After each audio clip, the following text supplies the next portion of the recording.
वंदो श्री सद्गुरु चरण को करूं सो प्रेम प्रणाम।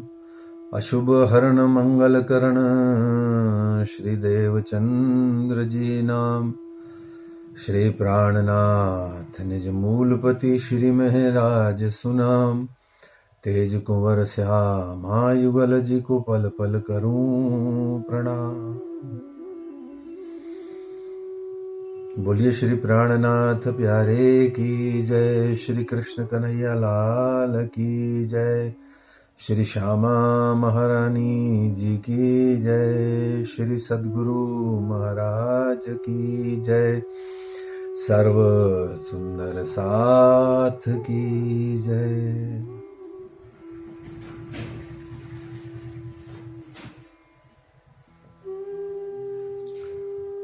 परम धाम से सारी सखियां अक्षर ब्रह्म, श्री राज जी, श्री श्यामा जी, हम सब इस जगत में, संसार में, खेल में, मायावी जगत के अंदर में आए हैं जड़, असत और दुख रूपी खेल को देखने के लिए। परम धाम में कुछ ऐसी वार्ता हुई जिसे दायम इसक रबद कहा जाता है, जिसे अनादि प्रेम संवाद कहा जाता है, जिसे खिलवत की रदबदलें कहा जाता है, जिसे परम धाम के अंतर्गत रूहों का, राज्जी का, सखियों का, श्री श्यामा जी का, श्री राज्जी का और समस्त सखियों का आपस में जो संवाद, बातचीत, वार्ता का जो विषय है वो है इश्क की बातें। और इश्क की बातों में लाड है, प्रेम है। क्या है? वो कहते हैं कि मेरा इश्क बड़ा है, बस यही बात चलती है वहां। और श्री राज जी कहते हैं कि मैं ही हूं जो इश्क हूं, एक। दूसरा, मैं ही हूं जो इश्क करता हूं, मुझे ही आशिक कहा गया है, मैं ही आशिक हूं। परंतु सखियां सारी ये कहती हैं कि हम आशिक हैं, हम आशिक हैं। आशिक उसे कहते हैं जो प्यार करे, और मासूक उसे कहते हैं जिसे प्यार किया जाए।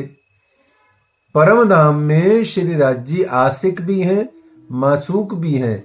इस जगत के अंदर में श्री राज जी आशिक भी हैं, मासूक भी हैं। और इसी बात का निर्णय, फैसला, इस बात को सखियों को देखलावने के वास्ते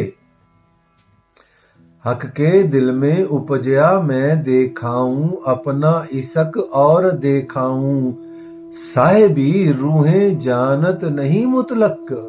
ये जो सखियां, ये जो रूहें, ये जो श्यामा जी परम धाम में संपूर्ण रूप से जो मेरे इश्क के अंदर में गरक हैं, इनको इतनी भी सुध नहीं है तनिक मात्र भी कि मुझसे ही इश्क आता है और मेरी क्या साहिबी अनंत अनंत ब्रह्मांडों के अंतर्गत व्याप्त है। इन सखियों को कुछ पता ही नहीं, परम धाम से बाहर ये कभी गई नहीं, जा सकती नहीं। एक दिन राज्य के हृदय में ये आया। ये श्री निजानंद संप्रदाय, श्री कृष्ण प्रणामी संप्रदाय जिसे कहते हैं, उसकी ये मूल बात है, जो कि श्री तारतम वाणी, श्री बीतक के अंतर्गत प्रत्येक किताब के अंदर में जगह जगह कहीं ना कहीं बार बार आपको मिल जाएगी। ये पुनरावृत्ति इस बात की इसलिए अपनी चर्चा कथा में भी करनी पड़ती है, थोड़ी सी, चाहे 2 लाइन में हो, चाहे विस्तार से हो, पर करनी पड़ती है। क्यों करनी पड़ती है? क्योंकि इस बात को बार बार रेफरेंस, संदर्भ दिए बिना हमें जो प्रकरण है, जो राजी महाराज ने जो तारतम वाणी ब्रह्म वाणी हमें प्रदान करी है, उस ब्रह्म वाणी के अंतर्गत का जो उस प्रकरण का भाव है वो हमें अच्छे से समझ में आ जाता है यदि हम इस संदर्भ को बार बार हृदय में, मस्तिष्क में, बैकग्राउंड में रखते हैं। कभी कभी भूल जाते हैं तो फिर सोचते रहते हैं, अरे ये प्रकरण राज्य ने दिया, क्यों दिया, क्या मतलब है इसका। फिर वो अपना दिमाग लगाते हैं। और जहां ध्यान रखिए, बार बार ध्यान रखिए, कोई कितना ही बड़ा धुरंधर महात्मा क्यों नहीं हो, वो कुछ भी क्यों ना हो, जिसने भी, और चाहे साधारण सा सुंदर सा भी क्यों ना हो मेरी तरह, जिसने भी श्री तारतम वाणी का अपने मन का मन घड़ंत अर्थ किया, उसको वाणी में तो बहुत कुछ कहा गया है, वो मैं अभी नहीं बोलूंगा, पर याद रखो अपने मन घड़ंत मायनों को किसी भी तरीके से कोई भी बताता है तो याद रखिए वो गुनाह है, वो अपराध है, दो दो तरीके का। अपनी आत्मा का नाश तो करता ही है वो, साथ में उनके साथ जुड़े हुए सुंदर साथ की भी धार्मिक जिंदगी को वो नरक करता है। ये दो दो गुनाह पड़ते हैं। क्यों? अपने मन का अर्थ निकाला। हाँ, किनके मन का अर्थ निकालना है? श्री राज्य के मन में क्या छिपा हुआ है, इस चौपाई, इस प्रकरण को कहते हुए ये याद रखना है। और जो इस बात से थोड़ा सा भी इधर उधर हुआ वो गया काम से, है ना। तो इसलिए सतर्क रहना है, सुनने वालों को भी और सुनाने वालों को भी। क्या कि सुनाने वाला अपने मन की राम कहानी चौपाइयों का आसरा लेके ना सुनाए।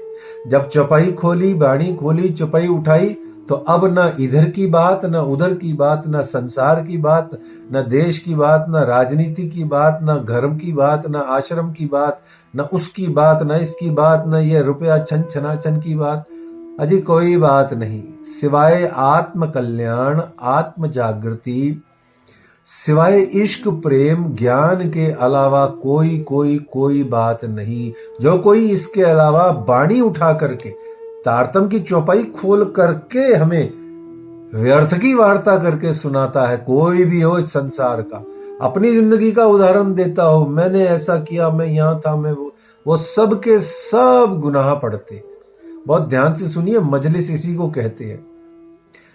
बार बार सुनिए, अनेक बार सुनिए, हर बार सुनिए, सतर्क रहिए। जितनी बार गलती हो अगली बार गलती मत कीजिए।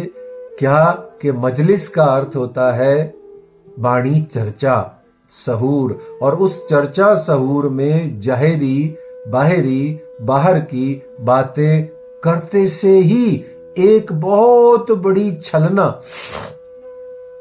एक बहुत बड़ी आफत, एक बहुत बड़ी डाकनी, कबीरदास जी ने उसको डाकनी कहा, वो हमें पकड़ लेती है। देखो, थोड़ा सा छूट दोगे, वो कहते हैं ना, क्या हमने तुम्हें क्या रुमाल पकड़ाया, तुमने तो कुर्ता ही पकड़ लिया, या ऐसा कुछ कहते हैं ना कि जरा सा हमने दिया तो तुमने तो पूरा ही पकड़ लिया हमारे को। अरे भैया माफ करो, आगे चलो, ऐसा देखते हैं। तो हम भी क्या करते हैं, वाणी की बात करते करते जरा सा भी इधर उधर बाहर की तरफ गए नहीं तो ये छलना माया डाकिनी हमें पकड़ लेती है। जैसे अभी एक बहन जी जो अभी भजन गा रही थी, बहुत सुंदर भजन में भी यही माया का और उसी का भाव चल रहा था। तो आज राज्य की कृपा से प्रकरण भी बाई चांस वही का वही आया है। तो मोटी बात क्या है कि हमें श्री निजानंद संप्रदाय और श्री कृष्ण प्रणामी संप्रदाय, जो इसका उपनाम है, ये धर्म नहीं है, याद रखिएगा। श्री कृष्ण प्रणामी धर्म तो हम इसे प्यार से लाड से कहते हैं, ये धर्म नहीं है।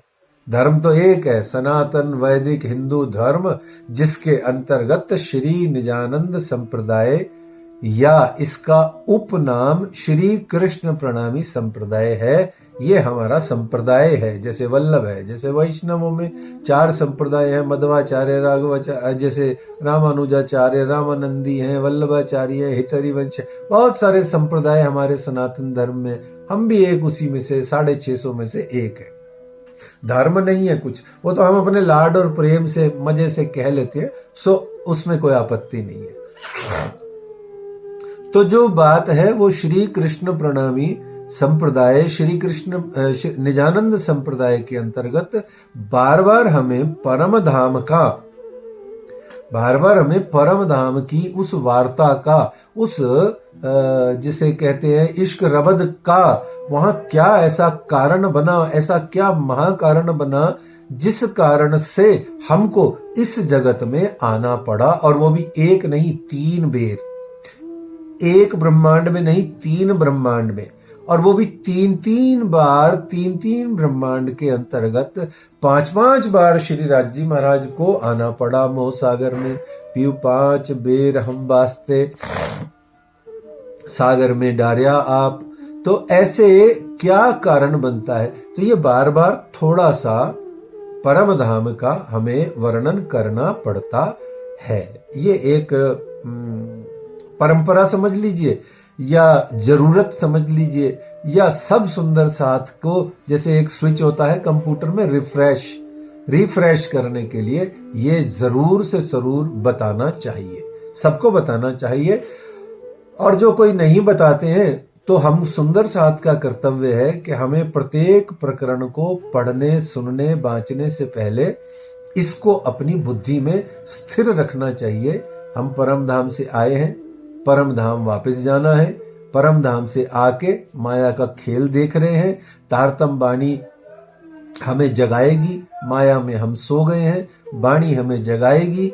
हम ज्ञान प्रदाता गुरु के चरण शरण में रह करके पुनः ज्ञान के माध्यम से अपनी सोई हुई आत्मा को जागृत करके इश्क उपजा के पिया प्राणनाथ जी के चरणों में श्री गुम्बद जी मंदिर में अपनी देह लीला पूरी करके विराजेंगे।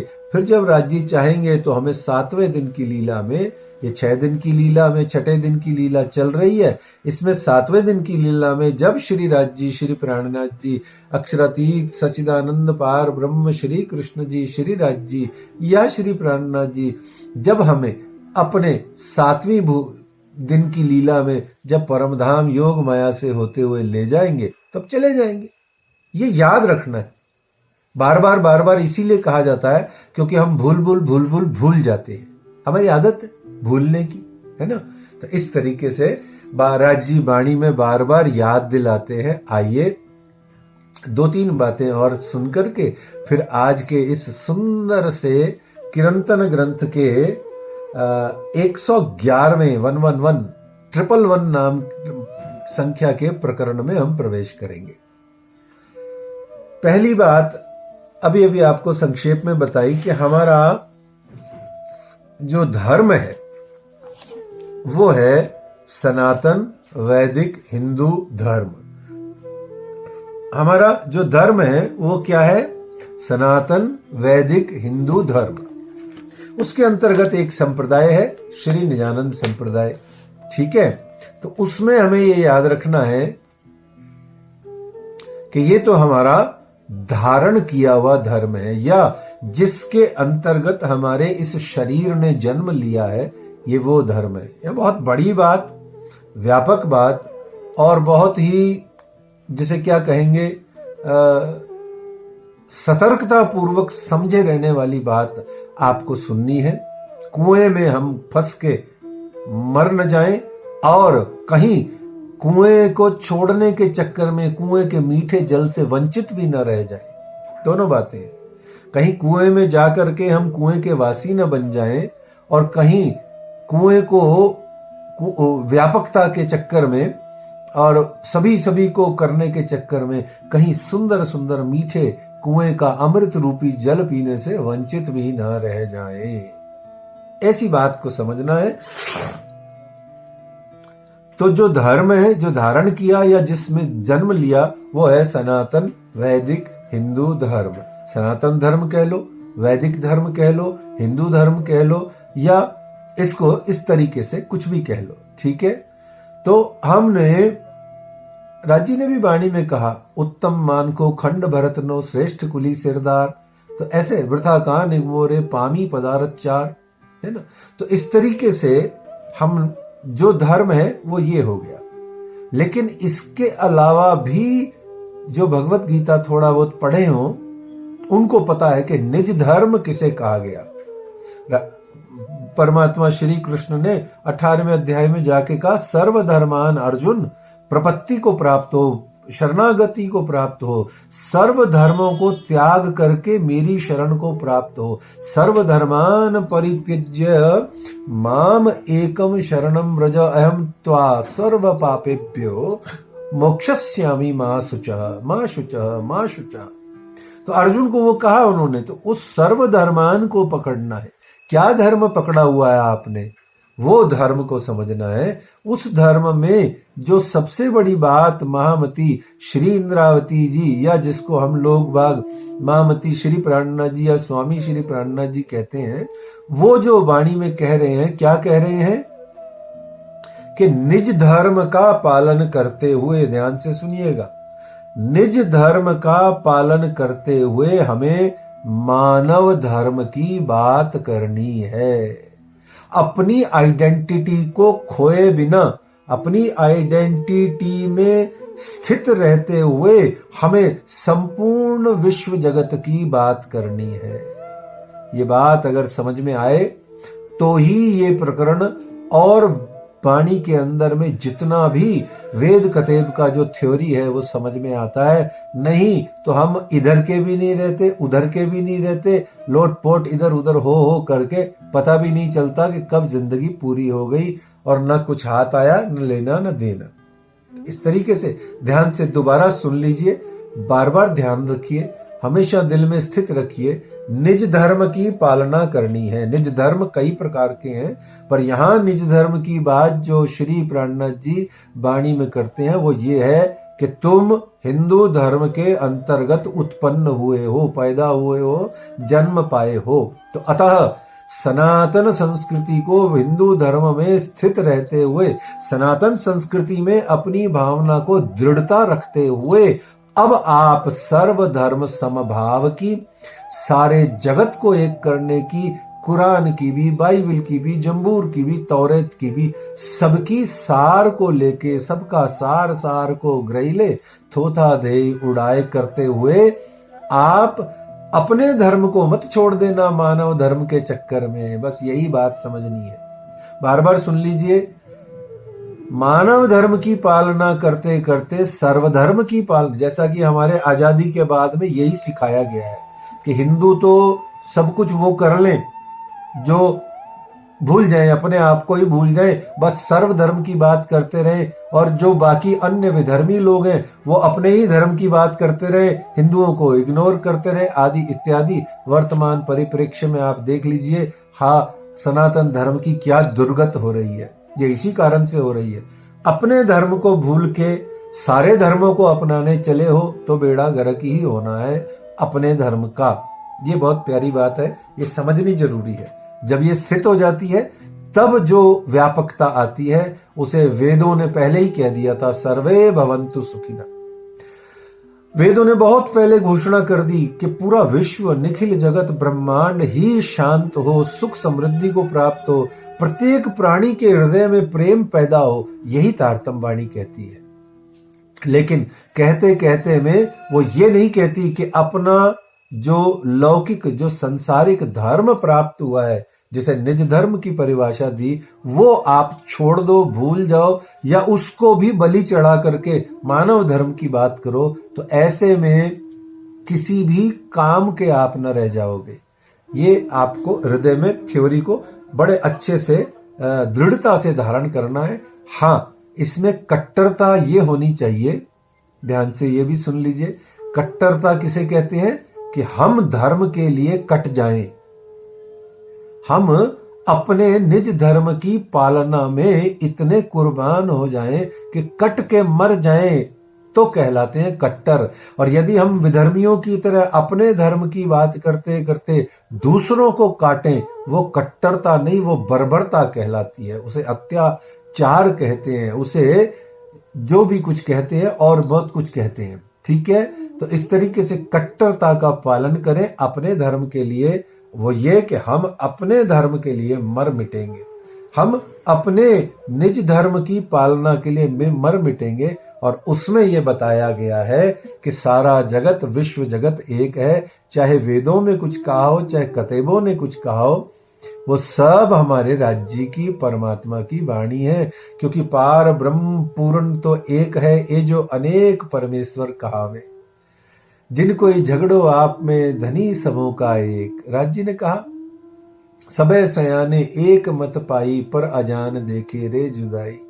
तो इस तरीके से इस बड़ी बात को करते समय ये न भूलें कि ये बात उसी कुएं में से आई है जहां अमृत जल है, जहां मीठा है। उस कुएं को कहा गया श्री निजानंद संप्रदाय, श्री कृष्ण प्रणामी संप्रदाय। तो बात इसीलिए कही थी कि कुएं का जल त्यागना नहीं है, उसी जल को लेकर के सारे जगत के अंदर में उस कुएं के मीठे अमृत जल को हमें व्यापकता से प्रसारित करना है, ताकि पूरा जगत इसका रसपान कर सके। इसीलिए वाणी में कहा पसरसी 14 भवन, ए वाणी गरजत मांझ संसार, खोजी खोज मिटावे अंधार। इसीलिए तो कहा गया आपको। इसीलिए राज्य ने कहा क्या हम देखी रे दुनिया जो न करूं इनको अखंड, और बरकत इन रूहन की। इन रूहन यानी ये जो सुन रही हैं वाणियां, ये जो कर रही हैं वाणी की चर्चा, और जो पूरे भारतवर्ष में इतने सारे साधु संत महात्मा हैं, इन रूहन की क्या बरकत। बरकत यानी इनकी बदौलत, इनके खजाने में से, इनकी बरकत से। बरकत इन रूहन की भिस्त देसी सबन। इन्हीं के कारण से तो अक्षर ब्रह्म की 8 मुक्तियां उठ खड़ी होंगी, जिसके अंतर्गत सारे विश्व का एक एक जीव जाकर के अपनी अपनी रहनी करनी कहनी कथनी के आधार पर जाकर के भिष्टों में अर्थात अखंड मुक्तियों में 8 प्रकार की मुक्तियों में स्थान पाएगा। जो कि पहले 4 प्रकार की मुक्तियां होती थी, अब 8 की हो गई। किस कारण से? इन्हीं रूहों के, इन्हीं सखियों के कारण से। क्या कारण से? कि इन्होंने अपने उस कुएं के, निजानंद संप्रदाय है ना कुआं, उस कुएं, ये प्रतीक है, ऐसा मैं कह नहीं रहा, ये प्रतीक है, साहित्यिक भाषा है। तो इस निजानंद संप्रदाय रूपी कुएं में से जो अमृत रूपी जल, मीठा जल है, वो जो प्रवाहित हुआ है श्यामा जी के मुखारबिंद से, उसको लेकर के सारे जगत के निखिल ब्रह्मांड के अंतर्गत, 14 लोक ब्रह्मांड के अंतर्गत, कई 14 लोक ब्रह्मांडों के अंदर में इसको हमें प्रसारित करना है। तो ये कहा गया। तो इसलिए बार बार ये चीज कही जाती है। और याद रखिए, बार बार सुनिए, इसका जाहिरी मायना कभी नहीं लेना। अपनी बात, अपना दिमाग, अपना दिल, अपना एक्सपीरियंस, अपना मतलब, अपनी जेब, अपना खजाना, ये सब बातें साइड में रखिए। जब इनको कहना हो तब कह लीजिए, लेकिन वाणी की मजलिस जब शुरू हो जाए तो एक भी लौकिक, जाहिरी, बाहरी हंसी मजाक, ये दांत तो दिखने ही नहीं चाहिए। जिसके चर्चा कथा में हु ही हा करते हुए दांत दिख रहे हैं, समझ लीजिए वो अभी वाणी के अंतर्गत न डूबा है। जो डूबा नहीं है वो डुबाएगा क्या। ये वाणी तो रोने के लिए आई है, रुलाने के लिए आई है, हंसने के लिए नहीं आई है, आनंद में रहने के लिए आई है। आनंद का अर्थ हंसना नहीं होता, दांत दिखाना नहीं होता। एक बड़ी स्मित हास्य ऐसे यूं बनी रहे, बस मजा आ रहा है, आनंद आ रहा है, तो उचित है। पर बार बार दांत दिखा के हंसते समय जो वाणी चर्चा होती है, क्षमा कीजिए, वो भी वाणी चर्चा का और श्रोता का, वक्ता का भागवत जी के अंदर में दोष कहा गया है। भागवत जी में ये दोष कहा गया है, वक्ता का भी और श्रोता का भी, कि दांत फाड़ फाड़ के हंसना नहीं, फूहड़ नृत्य नहीं करना। परमात्मा की स्मृति में, उनके याद में, प्रेम में ऐसे आनंद मगन हो जाएं जैसे मीराबाई वो तो गली गली हरि गुण गाने लगी। ऐसे पागल हो जाओ, भूल जाओ, तो उसको कीर्तन कहा गया। ये गाने गाने को कीर्तन नहीं कहा, कीर्तन कहा गया। कीर्ति और तन दोनों को जो भूल करके अवस्था आती है वो कीर्तन है। आप जहां कीर्ति भूल गए, मेरा नाम, मेरी फोटो, मेरा फेसबुक, मेरा व्हाट्सएप, मेरा तू, ये मेरा वह, मेरा वो, मेरे पोस्टर, मेरी आदि, मेरी इत्यादि, जहां यश नाम कीर्ति बुजुर्गी आप भूले और अपने बॉडी को भूले, तन को भूले, तब बनता है कीर्तन। उसको कहते हैं मीराबाई। फिर उसको परवाही नहीं कोई क्या कह रहा है क्या नहीं कह रहा है, है ना। तो ऐसे में ये वक्ता और उसके दोष भागवत जी में कहे गए, ये सब हमें याद रखते समय चर्चा कथा करनी है, सुननी है, बहुत ध्यान से, सतर्कता से, बार बार इसीलिए आगाह, सतर्क, सावधान, सावचेत किया जाता है, क्योंकि हमसे गलती हो जाती है। अच्छा, सबसे होती है, मैं आपको बता रहा हूं, हो सकता है मैं भी भूल कर जाता हूं, क्योंकि मैं भी तो जीव ही हूं। आत्मा तो ठीक है जो आई हुई है कि नहीं आई है, ये तो बाद में निर्णय होगा, परंतु मैं भी तो एक जीव ही हूं और मुझ में सैकड़ों कमियां हैं, सैकड़ों कामनाएं हैं, आसक्तियां हैं, आदि इत्यादि है, तो सबसे भूल होती है। तो राज जी ने इसीलिए तो वहां परम धाम में कहा, तू भूले तो मैं दूंगी तुझे, पल में देऊंगी चेताए, है ना। ऐसे करते हुए आइए, तो निज धर्म में स्थित रहते हुए, सर्वे भवंतु सुखिना की कामना करते हुए, वेद और कतेब दोनों के मायनों को हृदय में धारण करना है, ये भावना स्थित रखनी है, तभी जाकर के काम बनेगा। जैसे विधर्मी मलेच्छ अपने धर्मों में स्थित रहते हुए अगर कोई मनुष्यता की बात करते हैं तो बहुत अच्छी बात है, और ये नहीं करते हैं तो हम तो करते ही हैं और पालना भी करते हैं। तो इस प्रकरण को सुनिए, यदि आप जाहिरी मायना लेंगे, बाहर जाएंगे तो माया नाम की डाकनी खींच लेगी। ये वही प्रकरण है। मेरे गुरुदेव ज्ञान प्रदाता गुरु श्री 5 पद्मावतीपुरी धाम में ब्रह्मलीन पंडित वरिष्ठतम धर्मोपदेशक, जिन्होंने वाणी का पन्ना जी की टीका आज भी चलता है, जो वो उन्हीं के नाम से है, और वो है ब्रह्मलीन पंडित श्री धनीदास जी महाराज, जो धर्मोपदेशक रहे, उनके द्वारा ये गाया जाता था। वो बहुत अच्छे गायक भी थे, तो वो गाते थे। जैसे पहले मैं आपको थोड़ा सा ऐसा गुनगुना के बताता हूं, फिर उसका थोड़ा सा हम चर्चा कथा व्याख्या करने का प्रयास करेंगे। देखिए, थोड़ा गला वाला खराब है, पर फिर भी दुस्साहस करता हूं।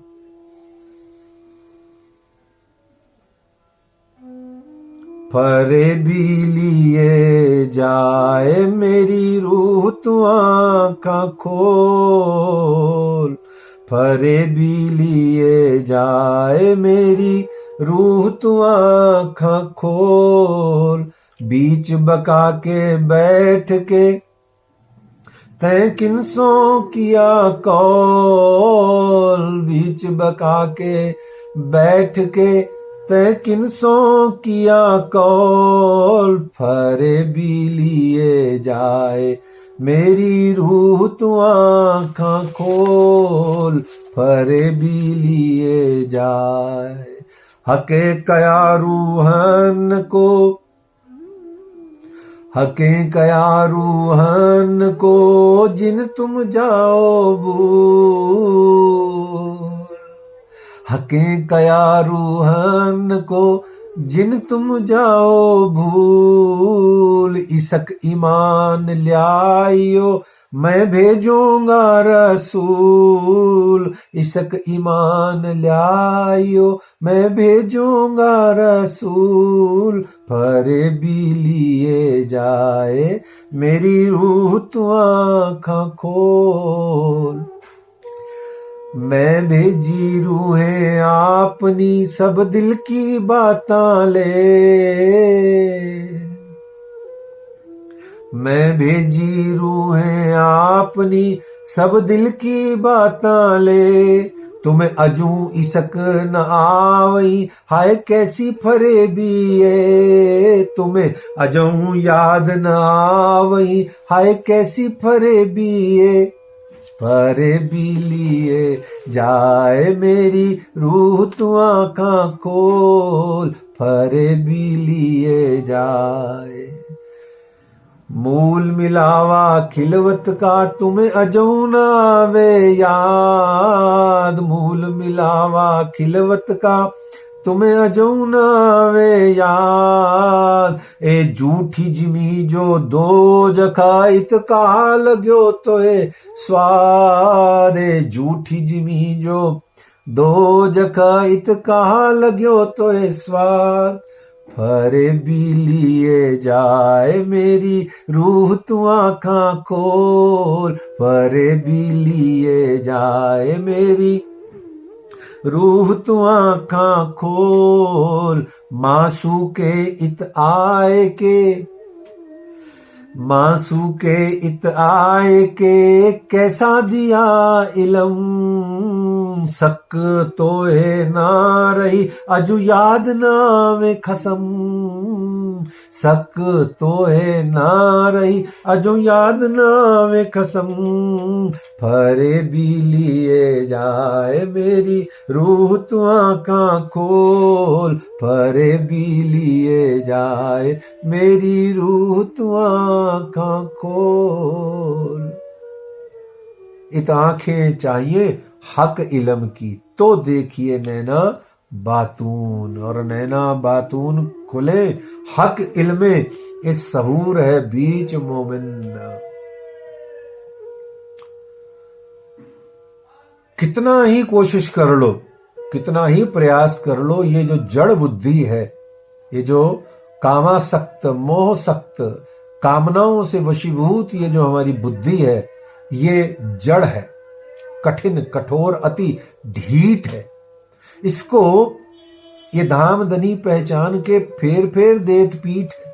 ये क्या करती है? ये बुद्धि इतनी जड़ है, इसको सुख चाहिए। जैसे पानी का प्रवाह सदा सर्वदा नीचे की ओर जाता है, ऐसे ही इस बुद्धि का प्रवाह सदा सर्वदा भोगों में, कामनाओं में, दुनिया भर की जो मस्ती की बातें हैं, जो इधर उधर संसार की बातें हैं, जो लौकिक जगत की बातें हैं, निंदा चुगली द्वेष ईर्ष्या आदि की, तेरी मैं मेरी तू, उसकी बिगाड़ इसकी उछाड़, ये जो बातें हैं, इसी की ओर ये बुद्धि 1 मिनट में आसक्त हो जाती है। और इसको तोड़ तोड़ के, मोड़ मोड़ के, बल लगा के, ताकत लगा के, इसको ज्ञानमयी बनाते हुए, इसको वाणी के माध्यम से, ब्रह्म वाणी के माध्यम से, उपनिषदों के माध्यम से, भागवत जी के माध्यम से, इसको धीरे धीरे धीरे धीरे इसको भगवान की ओर, ईश्वर की ओर, परमात्मा की ओर लगाना पड़ता है, बार बार लगाना पड़ता है। ये है ही ऐसी, ये कठिन बुद्धि है। और इसी बात को यहां पर पहली ही चौपाई से स्पष्ट कर रहे हैं। इसी पहली ही चौपाई को जो अपने हृदय में सार गर्भित रूप से धारण कर लेता है और किए रखता है, तो यह चेतावनी है। इस प्रकरण की, किरंतन ग्रंथ के 111 नंबर प्रकरण की यह चेतावनी है, ये सावधानत है, प्रेरणा भी है।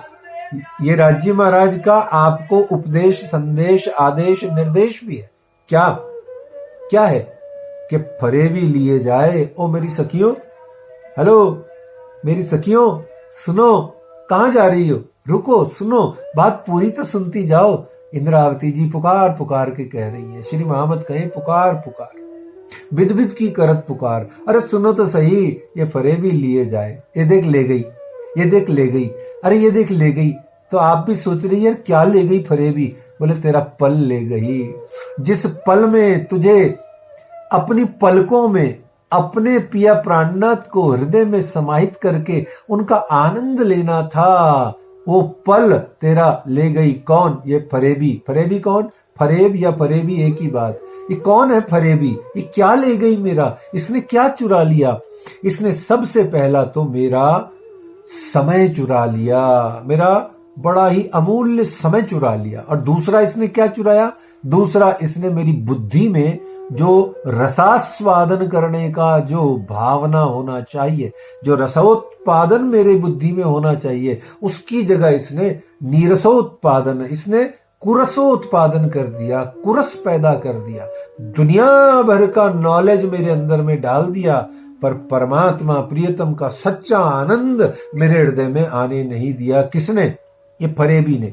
अच्छा, उसने आने नहीं दिया, इसको इन्वर्टेड कॉमा में डाल दो कि भैया मैं इसके कारण से नहीं आ पाया, या वो है जो मुझे आने नहीं देती, या इसके कारण से मेरा जीवन नष्ट हो गया, या इसने मेरे जिंदगी को बर्बाद करके रख दिया। वो देखो उनके कारण से है, हम तो हैं, हम तो तैयार हैं, उनके कारण से ऐसा नहीं होता। ये सब बातें सुंदर साथ जी अपने हृदय में धारण करवाने के लिए महामती इंद्रावती जी कह रही हैं, दूसरे पर दोष लादना बंद कीजिए।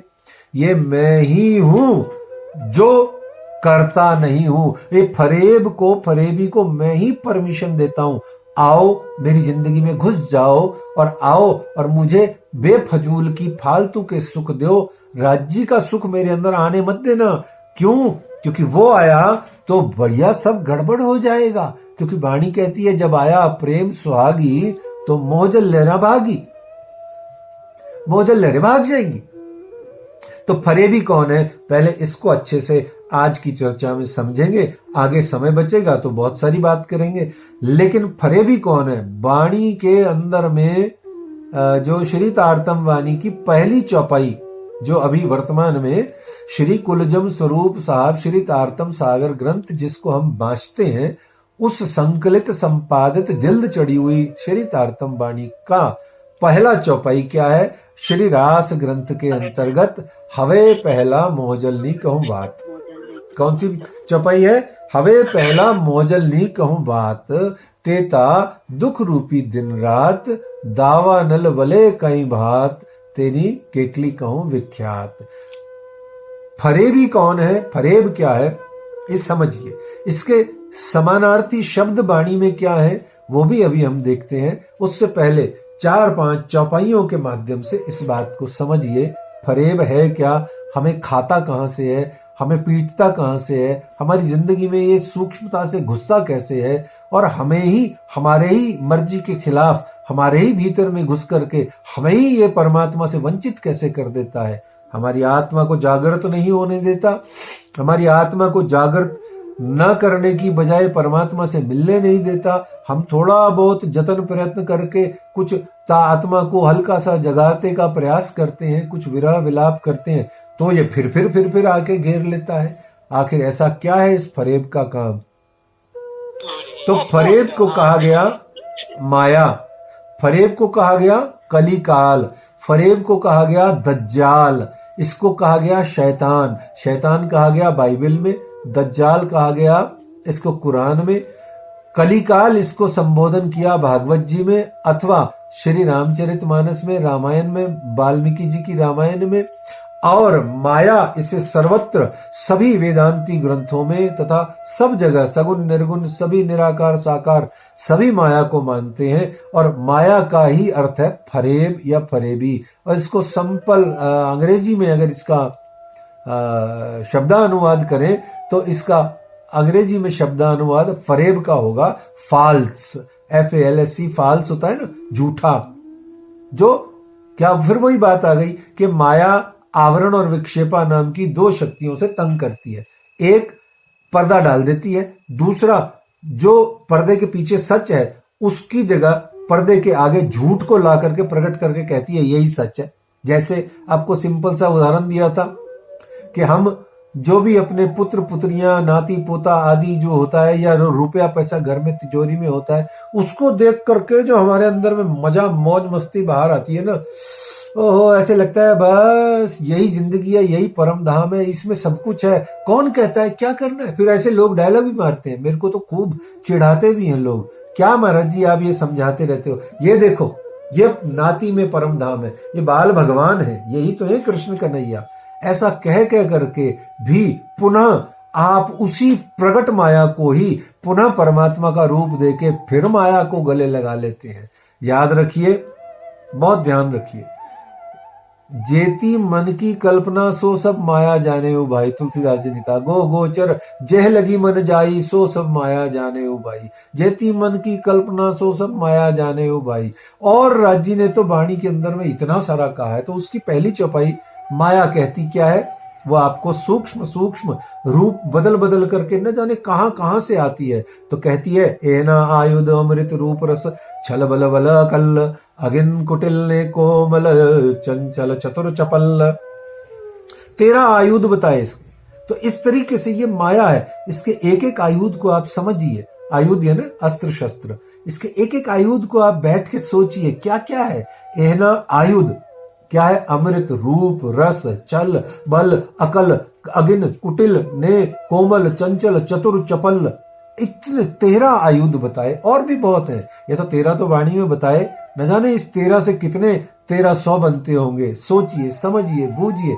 जो चीज, जो बात, जो दृश्य, जो बुद्धि, जो भी वार्ता, जो कुछ भी सोच, जो कुछ भी दृश्य, चाहे मोबाइल हो, चाहे प्रकट हो, चाहे कोई किताब हो, चाहे कोई बात हो, चाहे कहीं आना हो, कहीं जाना हो, इन इंद्रियों के माध्यम से जो कुछ भी परमात्मा के विपरीत हो रहा है, अर्थात जो परमात्मा की ओर पग नहीं धर पा रहा है, वो सब माया है, सब माया है, सब माया है। इसीलिए बार बार याद रखिए कि परमात्मा ने आत्मा को भेजा है परमात्मा से पुनः मिलाप के लिए। शेष सब मिथ्या है। जो इस एक बात को बुद्धि में स्थिर कर ले, जान ले, पहचान ले, फिर इस पर पालना अपने आप करता है वो। पर पहले इसको स्थिर करना है ज्ञान के माध्यम से, बुद्धि के माध्यम से, और यही बुद्धि पर ही फरेब अपना आवरण डालता है। बार बार कहता है हाँ वो सब तो करना है, पर क्या बिजनेस छोड़ दें? अब देखो, ये पलायनवादी लोग हैं। अब फिर हमें ये तो करना है, फिर क्या कर्म छोड़ दें? अब कर्म की ही परिभाषा बदल देते हैं लोग। लोग कहते हैं कि ये कर्म है, बिजनेस करना कर्म नहीं है भाई। बिजनेस तो काम है, पशु भी करते हैं। तुम थोड़ा धंधा पानी अच्छा दुकान मुकान पे नौकरी वोकरी कर लेते हो, पशु बेचारे रुलते फुरते करते रहते हैं। है तो धंधा, रोटी कमाना कोई कर्म थोड़ा ही है। कर्म कुछ और ही होता है। लेकिन हमने कर्म का भी परिभाषा पलट करके इतना हल्का कर दिया। क्यों? माया ने करा दिया। वो बुद्धि का पलटा फेरा है। इसीलिए बड़ी बार बार बार बार याद रखना है, फरेबी लिए जाए मेरी रूह तू, आंखा खोल, आंखा खोल, आंखा खोल तू अपनी, निरख धनी श्री धाम, ले खुशबास याद कर बांध गोली प्रेम काम। आंखा खोल, आंखा खोल, बार बार राज्य वाणी में आंखें खोलने को ए दो नैनो देखिए, बार बार कहते हैं दोनों नैनों से देखिए। कौन से दोनों नैन? एक तो ये वाले दो नैन, नहीं नहीं ये दो नहीं है, ये एक नैन है ना? है तो दो, पर एक कैटेगरी वाइज एक नैन ये है, और एक नैन रूह के, दिल के, मन के, आत्मा के। आत्मा के भी नैनों से देखो और इन नैनों से भी देखो। देखो कहां राज्य नहीं है, कहां श्यामा जी के चरणार बिंद नहीं दिख रहे हैं। जहां नहीं दिख रहे वहां से उठ जाओ, वहां से भाग जाओ, छोड़ दो उस स्थान को। उस स्थान को तुलसीदास जी ने कहा ना, चाहे कितना ही स्नेही क्यों ना हो, जो राम का स्नेही नहीं, जिसको राम मुख से नहीं निकलता, ताए तजिए कोटि बैरिसम यद्यपि परम स्नेही, तो जाके हृदय न राम बैदई। तो ऐसे में जिसके हृदय में श्री श्यामा जी के चरण नहीं हो, राज्य नहीं हो, या जिसकी बुद्धि में या जिसकी जुबान पे श्री तारतम वाणी नहीं हो, और वो वाणी चर्चा करता हो या सुनता हो, उसको भी तज दीजिए तुरंत। चाहे वो कोई हो, परम स्नेही, परम विद्वान, परम पता नहीं परम परमाति परम क्यों ना हो, यही माया बैठी है। माया कहां कहां से निकल के आती है ये बताया जा रहा है। माया तुम्हारे भीतर से तो आती है, तुम्हारी पत्नी में से भी आ जाती है, माँ में से भी आ जाती है, किसी परम रिश्तेदार। अच्छा, वो जो संसार में खुचक फुचक वाले रिश्ते होते हैं ना, जो एक दूसरे के लिए मरते हैं, उनमें भी माया ही घुसी पड़ी रहती है। क्यों? क्योंकि संसार का अर्थ ही माया है। संस्कृति इति संसार, माया ही माया है, माया ही माया है।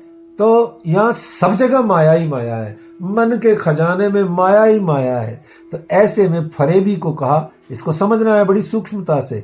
तो कहते हैं दज्जाल नजरों न आवहीं, सब में किया दखल, जाने दोस्त को दुश्मन, कोई ऐसी फिराई कल।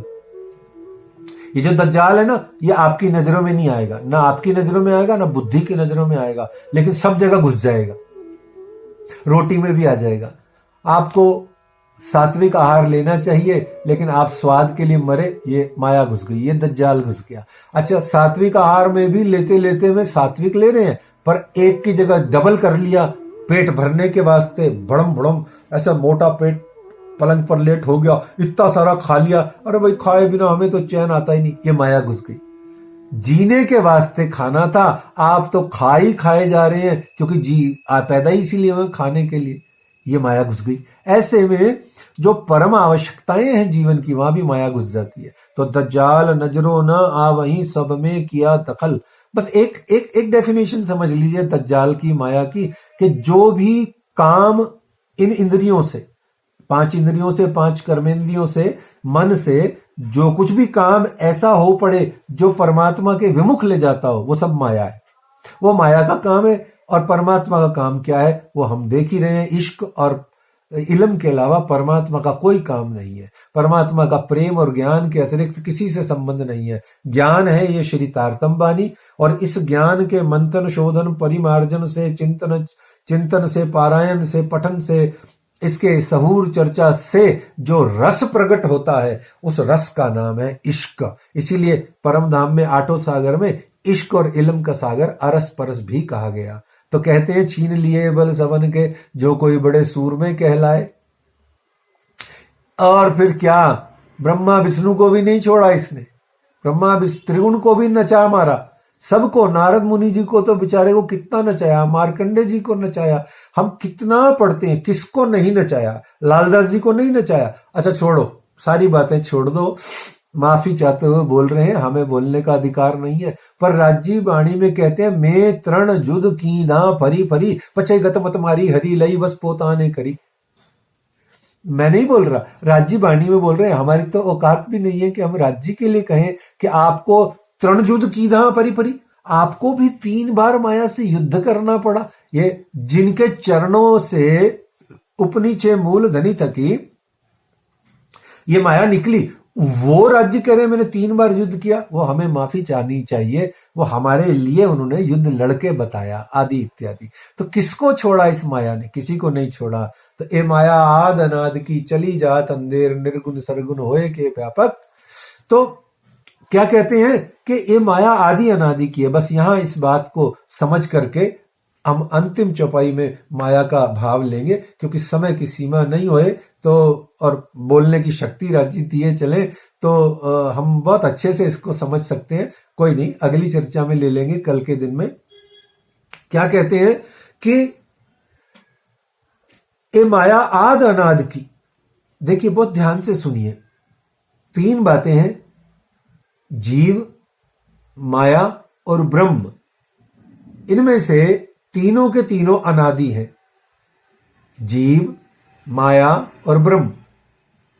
ये तीनों अनादि है। अनादि मतलब नेवर स्टार्टेड, इनका पता ही नहीं कब स्टार्ट हुए, इनके स्टार्टिंग का पता नहीं।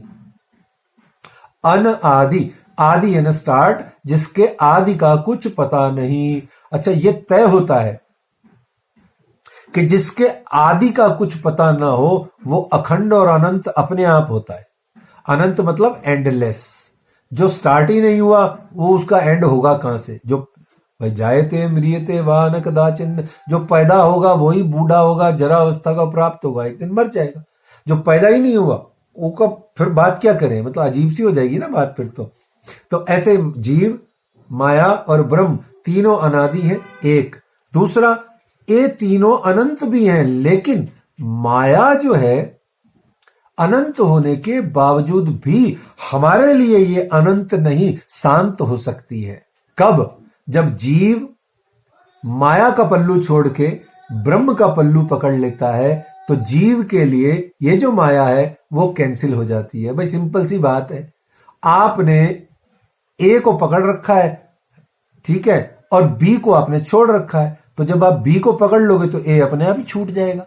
सिंपल सी बात है। और दोनों इकट्ठे नहीं, दीन और दुनिया दो पाइए ना एक ठौर, एक मयान में 2 खड़क देखी सुनी ना कान। तो ऐसा तो हो नहीं सकता कि जीव माया को भी पकड़ ले और ब्रह्म को भी पकड़ ले। तो भैया 2 नाव में सफर करोगे तो आपको सबको पता है, आप सब विद्वान लोग हो। तो ऐसे ही जीव, ब्रह्म और माया, एक को पकड़ना पड़ेगा, एक को छोड़ना ही पड़ेगा, ही पड़ेगा, ही पड़ेगा। और छोड़े बिना ब्रह्म मिलना ही नहीं है। तो दिल दलगिरी छोड़ दे, होत तेरा नुकसान। क्या कहती है चपाई? दिल दलगिरी, एक होता है दिलगिरी और एक होता है दलगिरी। दिल दलगिरी छोड़ दे, होत तेरा नुकसान। जानत है गोविंद बेड़ा, या को पीठ दिए आसान। इन माया में निकस सीधा दौड़ के कोई न निकसिया जीत। ये माया में सीधा दौड़ के कोई निकसता नहीं है, जीत के बाहर नहीं आता। इस माया को पीठ ही देनी पड़ती है। जैसे अभी बताया कि जीव जब माया को पीठ देके ब्रह्म की ओर सन्मुख हो जाता है तो उसका आत्म रोग मिट जाता है। ब्रह्म को उसने देख रहा था, आत्मा देख रही थी। जैसे ही उसने पीठ दे करके माया के जगत को देखा, माया को देखा, तो आत्म रोग लगा। और जैसे ही ज्ञान के माध्यम से पुनः दृष्टि खोल के ब्रह्म को देखा, तो आत्म रोग, माया रोग, फरेबी अब उसको तंग नहीं करता। यद्यपि वो फरेब की दुनिया में ही है, पर अब उसको फरेबी लिए जाए, मेरी रूह तू आंखा खोल का फरेबी लिए जाए वाला जो डायलॉग है, राजी महाराज का जो निर्देश है, अब उस पर लागू नहीं होगा, क्योंकि उसने रूह अपनी आंखें खोल ली है। तो ये बात इस चौपाई से समझ में आती है। पर राजी इस पूरे प्रकरण में प्रेरणा देते हैं आत्म जागृति की। वो हम सारी प्रेरणा, बातें आदि इत्यादि राज्य का हुक्म होगा तो हम उसको कल की चर्चा में लेंगे। आज फरेबी लिए जाए, मेरी रूह तू आंखा खोल में फरेबी क्या है, माया क्या है, और हमें सतर्क रहना है, ये चीज हमें आज थोड़ा राज्य ने दी। बोलिए श्री प्राणनाथ प्यारे की जय, धाम के धनी की जय।